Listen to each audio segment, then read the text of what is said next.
Okay. The last trend we're going to talk about is electronegativity.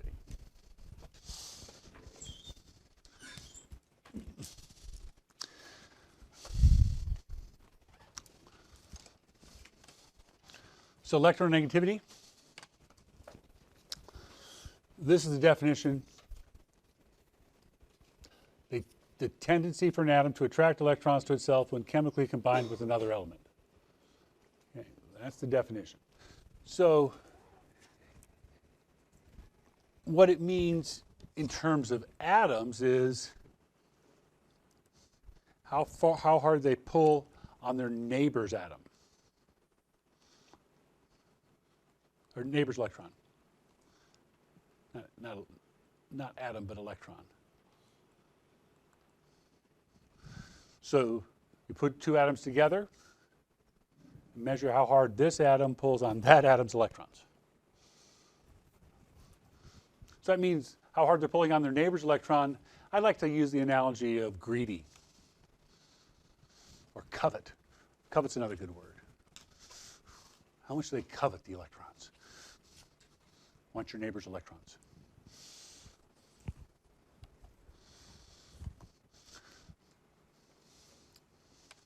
So a big electronegativity means it pulls the electron towards itself.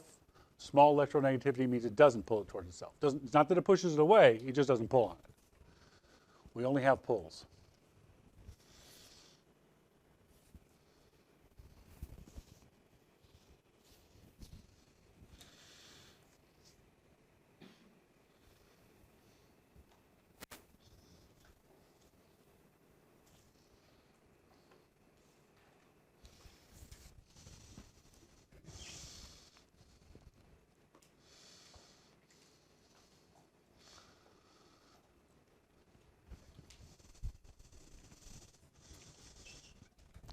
So the bigger the pull, so more nuclear charge is going to make electronegativity bigger.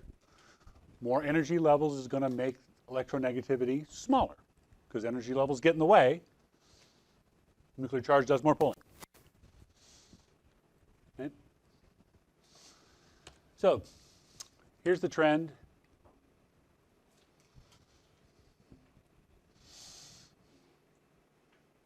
And this is the period trend. And that's one of the things I noticed when I was grading the homework. It asked you for the periodic trend. If they're asking for the periodic trend, they're asking across the period. They ask for a group trend, they're asking up and down. I had some people that were answering both directions, but if they say period, they mean across the row. If they say group, they mean up and down. Okay? So periodic trend across the row. Okay, we can do it by nuclear charge. Very little nuclear charge at the left end, big nuclear charge at the right end. Or another way to look at it, metals at the left end. Metals are losers. They lose their electrons. If you're going to lose the electrons you have, are you going to pull hard on your neighbor's electrons? If you barely hold on to the ones you got, are you going to be able to pull on your neighbor's? No. If you have low nuclear charge, that's because that's the left end, right? Left end is low nuclear charge. You're going to have low attraction, so you're going to have low electronegativity.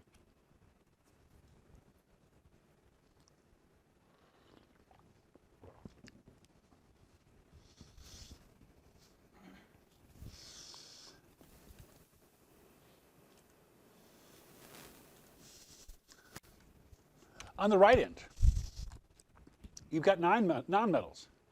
Nonmetals are gainers. Right? Nonmetals have high nuclear charge. So they got a lot of attraction. So they have a high electronegativity. So the explanation for electronegativity across the period is, as you go across the period, the nuclear charge increases. So it's able to pull more on its neighbor's electron.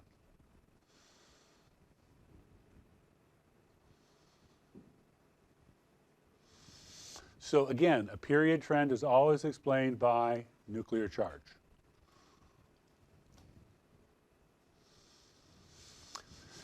But you may notice something about this graph. If you haven't, You should. Did you notice there's no data here? I left off 8A. Why? 8A is noble gases. One thing we know about noble gases is they don't make compounds. If they don't make compounds, they don't have electronegativities. It's not that they have an electronegativity of 0. They don't have one. Here's an example. What did you get on your last calculus test? Would you say you got a 0 on your last calculus test? I've never taken one, right? Well, that's the same situation with electronegativity. They don't have 0 electronegativity. They don't have a electronegativity because they never have a neighbor. If you don't have a neighbor, you don't know how hard you're pulling on it. Make sense? So that's going to change because this is the first time we've had a trend that stops someplace. Atomic size got smaller as you went across all the way. Ionization energy got bigger as you went across, right? And you can take an electron off a noble gas. They have electrons. It's just really hard to do.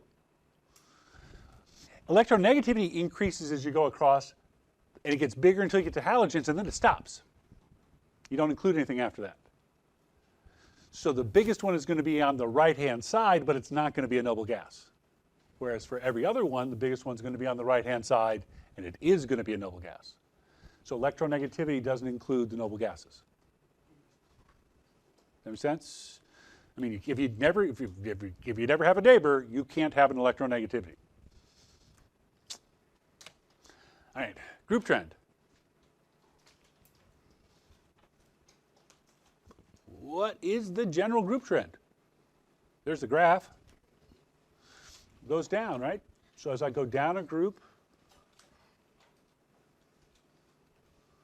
it decreases. That's what my graphs say. There's a little exception right here in group 3A.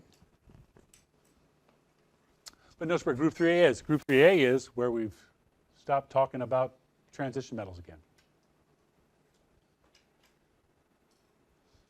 Right? And the differences between period 2 and period 3. In period 2, there's no transition metal. In period 3, there is. That's why it goes up a little bit there, because you got extra nuclear charge with the same shield. Because all of this added onto the nuclear charge before you got here. So it'd make it a little bit harder. Down a group. What's the explanation for why things happen in down groups? Is always shielding and energy levels, right?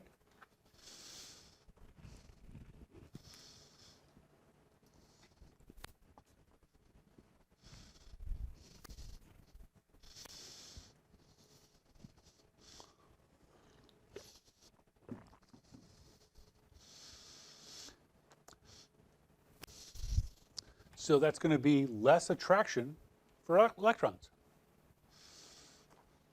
And the less you pull on your neighbor's electrons, the lower your electronegativity. Okay. Electronegativity decreases because as I go down a group, I got more shields, I'm less able to pull on my neighbor's electron. As I go down a group, I put more papers behind the magnet, and the magnet's less able to hang on to the papers in the fridge.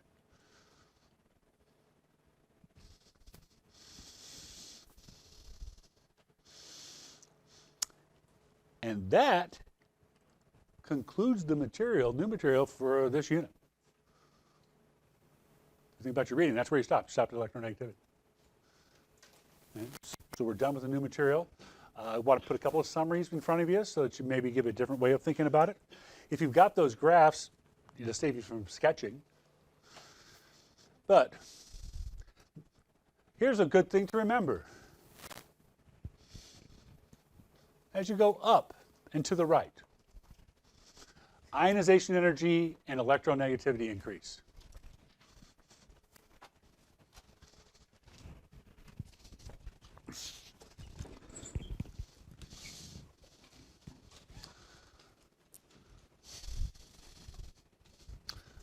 So the atom with the lowest electronegativity would be on the left side at the bottom. And we're gonna call it francium. It's really tough to tell because francium doesn't exist very much in nature. You're never going to see francium because you can't store it because it's radioactive and falls apart on you. Okay, so that would be the lowest ionization energy. The highest ionization energy would be, ionization energy is about taking off electrons. So you got to decide, do you include the noble gases or not? Ionization energy, taking off electrons. Do noble gases have electrons? Yes, they do. So helium would be the highest ionization energy. Lowest electronegativity would be francium again. But the highest electronegativity would not be helium, because helium doesn't have an electronegativity. So the highest electronegativity is fluorine. So electronegativity does include the noble gases. So if they just ask you which is bigger, or which has a bigger ionization energy, it's up and to the right. You don't have to think about why. Does that make sense? That's a use the trend. Okay. The other direction, atomic size increases.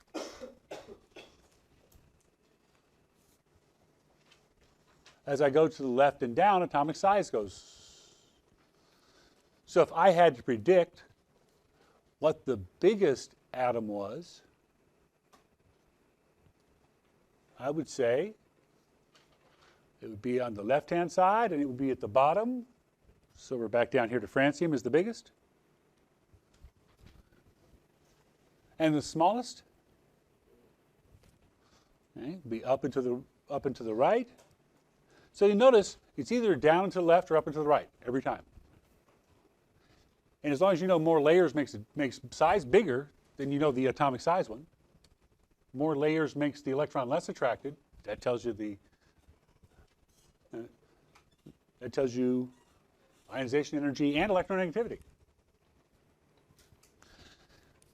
Notice I put a break here for ionic size. Right? I drew 2 lines. Why? Because remember, there's an energy level change. That these were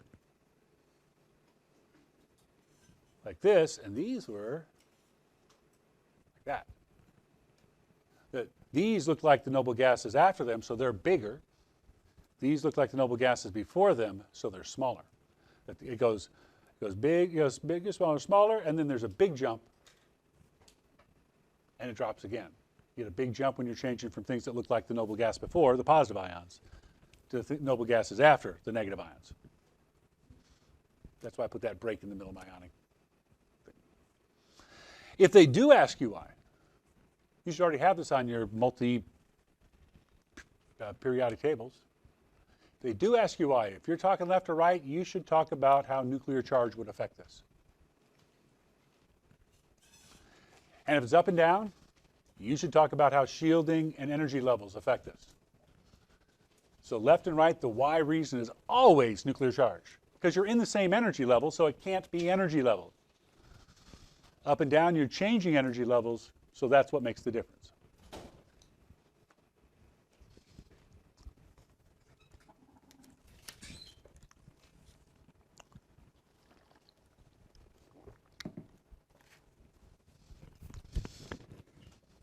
Okay. So the what, just follow the arrows. The why, you need to talk about nuclear charge and shielding. So what should you talk about when somebody asks you the why questions? Why is this bigger than this? Okay. You should think about 3 things. You should think about what kind of trend is it? Are they asking you to compare things in the same period, or are they asking you to compare things in the same group? Decide whether it's a period trend or a group trend. Find them on the periodic table, see where they're at. Okay. Your reason is either going to be nuclear charge or it's going to be energy levels and shielding. And it's You don't have to choose, because you don't have to choose which one this is because you made the choice up here. If it's a period, it's about nuclear charge. If it's a group, it's about energy levels and shielding. So once you picked the fact that you were talking about a period, you picked what the effect you're talking about. Does that make sense? And from your explanation, it needs to be clear that you know what we're talking about. We told atomic size, you should talk about how big the atom is. Talk about ionization energy, you should talk about how the energy to remove that electron. Talking about electronegativity, you talk about how hard you pull on your neighbor's electron. And what comes out is, once you make the first decision, the rest of them follow. So you can almost program these answers. Okay? What I mean by program, where you make one choice and it forces your hand on all the other ones. So, the trend. The trend you can say either as you go across a period or down a group. Those are your two choices, right? We're talking about a trend. We got period trends, across the period. Across the period always means left to right. Otherwise, we get confused. If we don't pick a direction, we have picked left to right. We've picked the direction we read. And then down a group. Your reason is going to be either the nuclear charge or the energy level and shielding increase.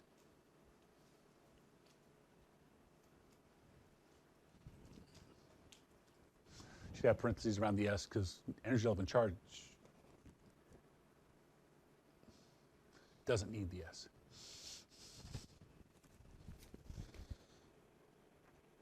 And actually, by picking this, if you pick period, it's automatically nuclear charge. So no matter what the trend is, no matter which trend I ask you to explain, you're either going to start off with, as you go across the period, the nuclear charge increases, or you can start with, as you go down a group, the energy level and shielding increases. You pick one choice, it picks which one you're going to do on the bottom. Results a little harder because you have to talk about what's happening to the electron. So there's possibilities like removing an electron or pulling on the other atom's electron.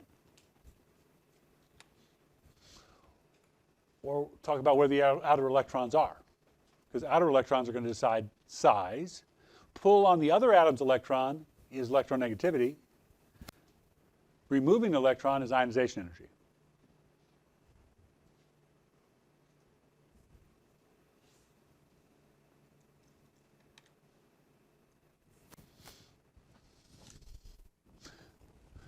And the electron is either going to be, if I have more protons, if I've got a bigger nuclear charge, the electron is going to be harder to remove. And if it's got a smaller nuclear charge, it's going to be easier. So if I picked period, it's harder to remove. If I pick group, it's easier to remove, because more nuclear charge makes it harder, more shields make it easier. It's either going to pull more on the other atom's electron, or it's going to pull less on the other atom's electron. If it's a period, extra charge would make it pull more.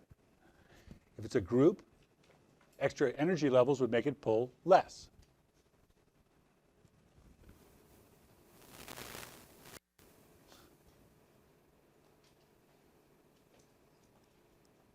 And extra charge would have the outer electrons pulled closer. Yeah. Is period, yeah. So I'm putting these in the same one. So the top one is always about period. Okay, because extra nuclear charge would make it harder to remove. Extra nuclear charge would make it pull more on the other atom's electron. Extra nuclear charge would have the outer electrons pulled closer.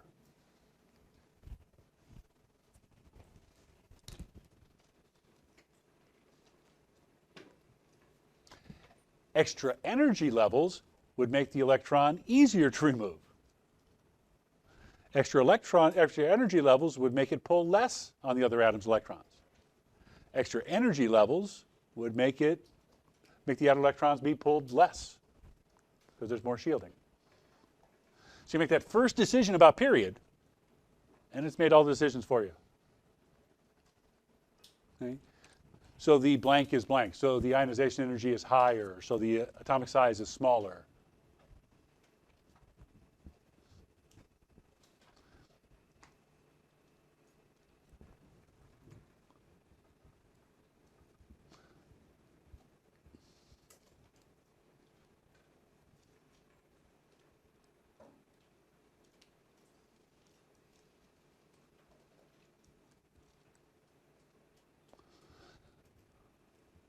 So let's work our way through a few of these. If I were to ask you,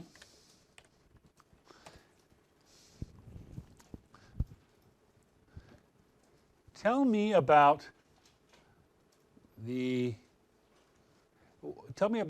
why Ca is bigger than Mg. Why is calcium bigger than magnesium? The first part, I'm asking you to compare calcium and magnesium. Are they in the same period or the same group? In the same group. So my sentence is now going to start off with, as you go down a group, the energy level in shielding increases. See, I can just follow those words along. And my result, which one of these is about size? Which one of my results is about size? Is it size about removing electrons? Size about pulling on somebody else's electrons? Size about outermost electrons being pulled closer or let loose? Yeah, that's size, right? And because I've got extra shielding, making the outer electrons pulled less, so the size is larger.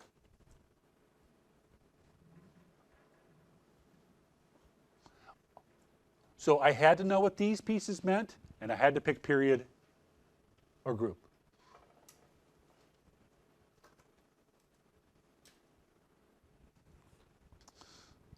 Okay. Does that make sense? I'm just putting together stuff we've talked about for 4 days now. Okay. It really does all fit together.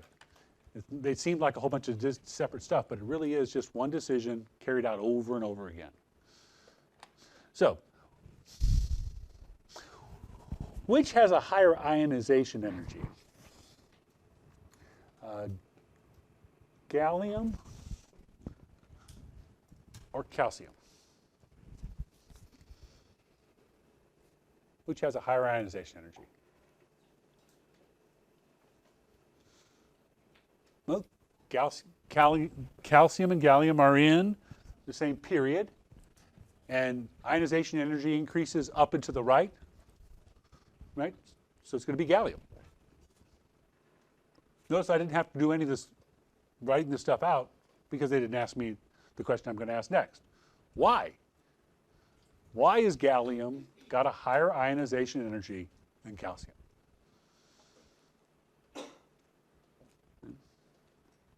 So we decided they were in the same period, right?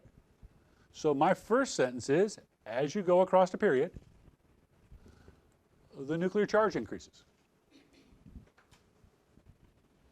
Right? I just picked the top words.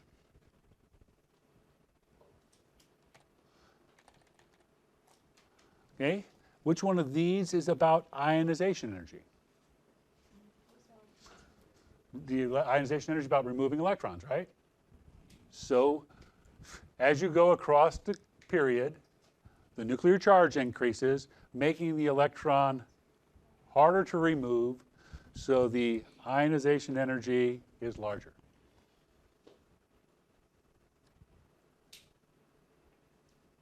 Is these making sense? That I'm just putting together stuff we've talked about for.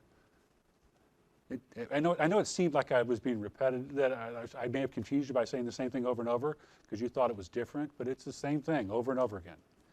Always about how hard you can pull on electrons. Which would have a bigger electronegativity? Sulfur or oxygen?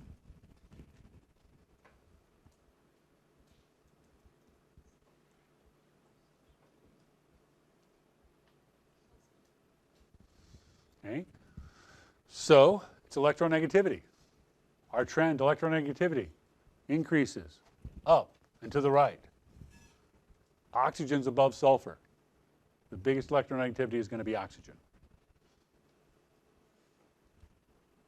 What is just following the trends? Why does oxygen have a bigger electronegativity than sulfur?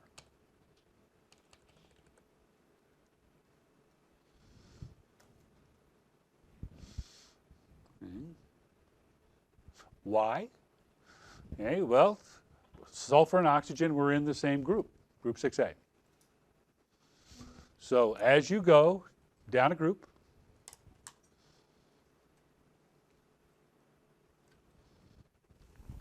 the energy level and shielding increase.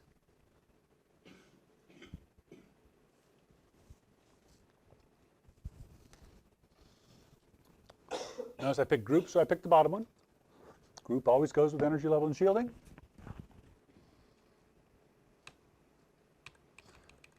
And which one of these is about electronegativity? The middle one, and it was pull more or less. Well, extra shields would pull less, right? So the electronegativity is lower because you pull less. That means a lower electronegativity. Making sense?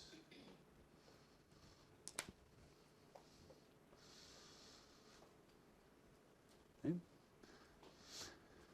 So that's the end of the new material. Let's just check and see where we're at along the way, what kind of evil questions I could ask you tomorrow.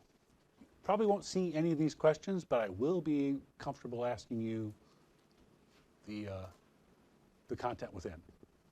Okay, so it's going to be mostly multiple choice, so let's practice a few of them.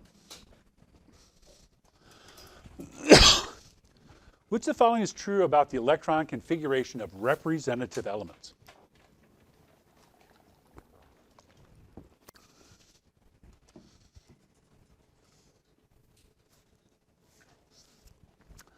Choose the letter of the best answer. The key to this is knowing what the representative elements are. Representative elements are the tall columns, the A's. Which one of those describes the electron configuration of the things in the A columns? Well, in 1A, it's S1, 2A is S2, 3A is S2P1, 4A is S2P2. Which one of those sentences describes that relationship? Describes what's happening as I go across. Are representative elements filling in an F sublevel? No. Are they filling in a D sublevel?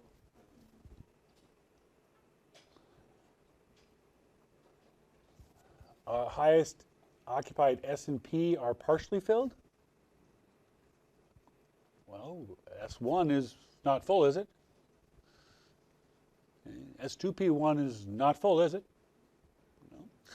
Or my other choice is that they're completely filled. Got to be B. Representative elements are ones where the S's and P's are filling up.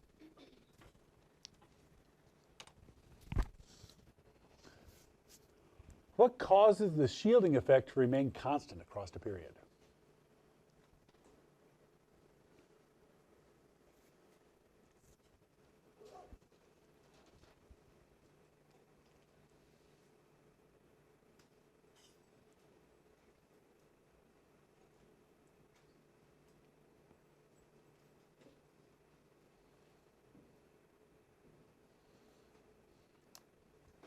As it go across the period, the energy level stays the same. Shielding is the energy levels. As I go across the second period, I'm filling in 2s1, 2s2, 2p1, 2p2. The energy level stays the same. Which element in the second period has the largest radius?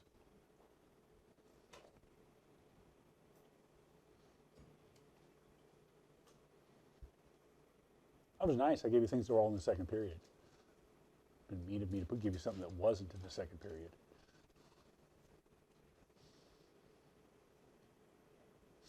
Okay, all you got to remember is which way does atomic radius increase? Down and to the left or up and to the right? Down and to the left, right? So if I want the largest one, I want it on the left-hand side. Lithium. It's the strange one. Lithium with three electrons is much bigger than neon with 10 protons or 10 electrons. Oh, you say, oh, but what about potassium? Oh, I'm sorry, potassium isn't in the second energy level.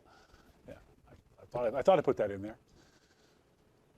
Potassium is bigger than lithium, but it's not the right answer. Okay.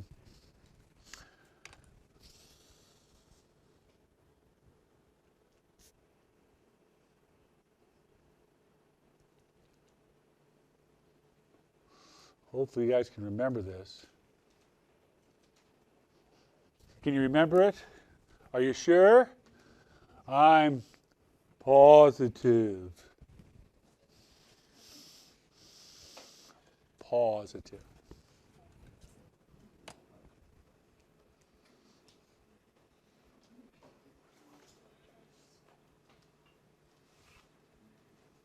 So the metals in group 1A, 2A, and 3A.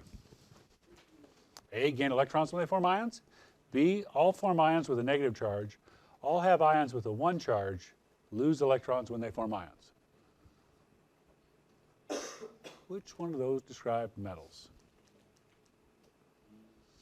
Okay, because we said metals were losers. Metals are losers. Metals have low ionization energy. They lose their electrons easy.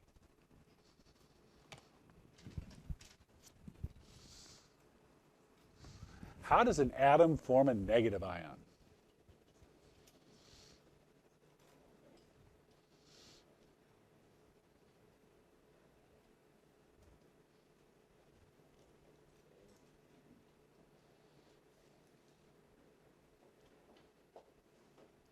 Well, we can eliminate 2 of the answers right away. Can we change protons? No, that was the nuclear stuff, and we can't really control that, right? So it's got to be about the electrons, and making it negative would be gaining an electron. Okay.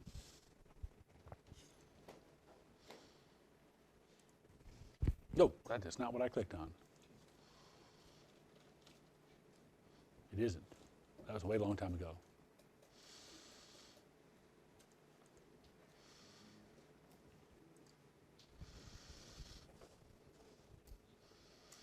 Why is the second ionization energy greater than the first ionization energy?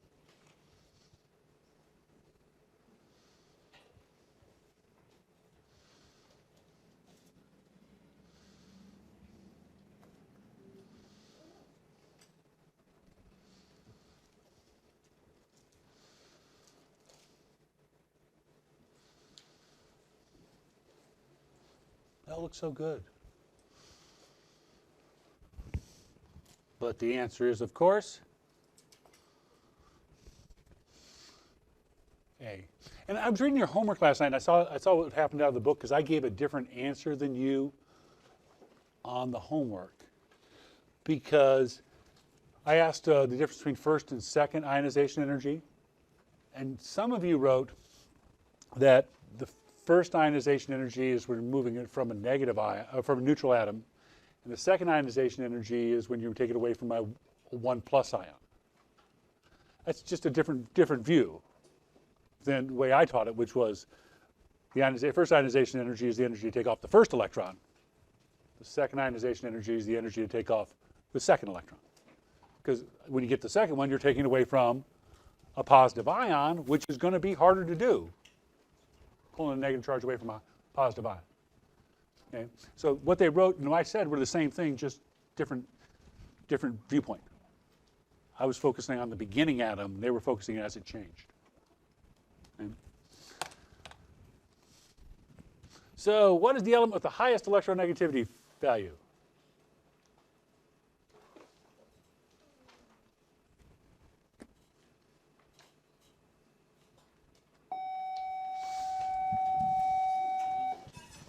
It's not helium. Helium's a noble gas. Okay, that's a practice tonight, and I will see you